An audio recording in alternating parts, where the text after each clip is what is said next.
ময়লা ধুলে ময়লা যায় না। আওয়ামী লীগের অবস্থা এরকম।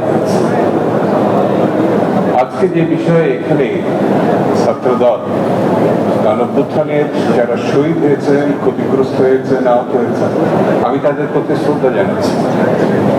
আল্লাহর দরবারে আমি প্রার্থনা করছি, আল্লাহ তাদেরকে তুমি কবুল করো, তাদের দেশ আছে। কিন্তু হাসিনা তো এই কথা শোনে না। এতগুলো ছেলে মেয়ে জুলাইয়ের অভ্যুত্থানে, তার আগে ছাত্র দল, যুব দল, বিএনপির অসংখ্য নেতা কর্মী 16-17 বছর নির্বিচার তাদের হত্যা করেছে, জেল খাটিয়েছে, মামলা দিয়েছে। আমাদের ইলিয়াসের আলীর কথা মনে পড়ে না? ছাত্র দলের একটি সাধারণ সম্পাদক আজ পর্যন্ত ফিরে আসে।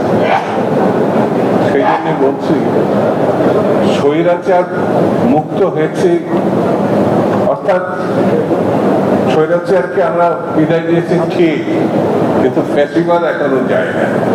গেছে গেছে গেছে কাজ শেষ হয় না, তার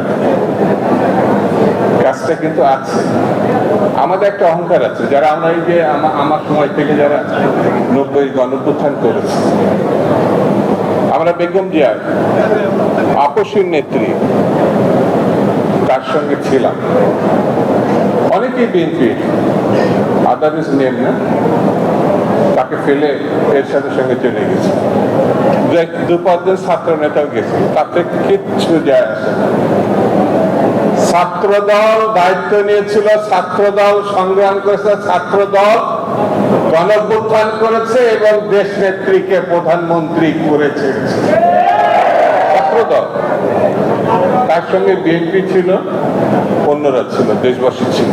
কিন্তু দায়িত্ব নিয়ে গণঅভ্যুত্থানে এই যে আমান খোকন আছে, এখানে তো বক্তৃতা করেছে, তার সঙ্গে ছাত্রদল ছিল, অন্যান্য ছাত্র সংগঠন ছিল, কিন্তু নেতৃত্ব দেশনেত্রীকে যারা মানতেন তারাই দিয়েছিল।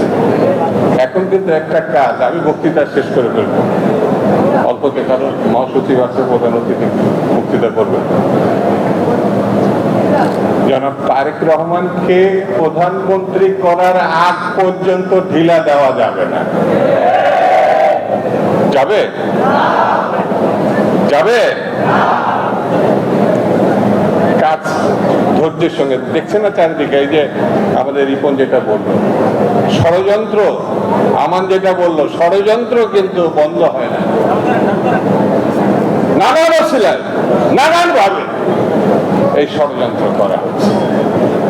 আমরা জানতাম কেউ মারা গেলে, যেটা রিপন ব্যাখ্যা করে বলেছে, সে আমাদের কর্মী, যুবদলের কর্মী, সরকারের কাছে কৈফিয়ত যাবে, কৈফিয়ত যাচ্ছে আমাদের তারেক রহমান সাহেবের কাছে, বিএনপির কাছে। 100 বছর ধরে এরা রাজনীতি করে। ইসলামিক রিপাবলিক অফ পাকিস্তানে তাদের ভোট ছিল, বাংলাদেশে তো নাই। এদের নাম বললে এরা আবার কষ্ট পায়। ভবিষ্যৎ নাই বলে নির্বাচনটা কি করে ঠেকানো যায়, কারণ নির্বাচন হলে তো সবাই জানে, দেশবাসী জানে, বিশ্ববাসী জানে, ছেলে জানে, বুড়া জানে, তরুণ জানে, তরুণী জানে কোন মার্কা জিতবে, কোন দল জিতবে, কারা সরকার গঠন করবে। সেই জন্য ঠারে ঠুরে কি করে ঠেকানো যায়, এই জায়গায় একটু ধৈর্য নিয়ে আমাদের কিন্তু চলতে হবে।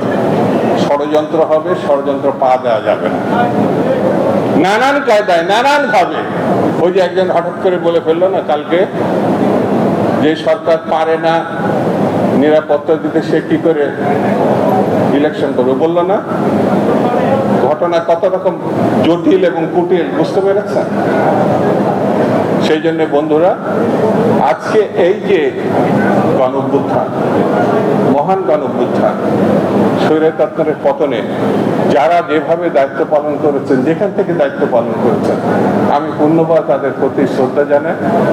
তাদের এই মহান কীর্তির প্রতি দেশবাসী কৃতজ্ঞ, আমার দল কৃতজ্ঞ। আমরা বিশ্বাস করি এইভাবে বাংলাদেশ সামনের দিকে এগিয়ে যাবে। ভালো থাকবেন। খুদা হাফেজ। বাংলাদেশ।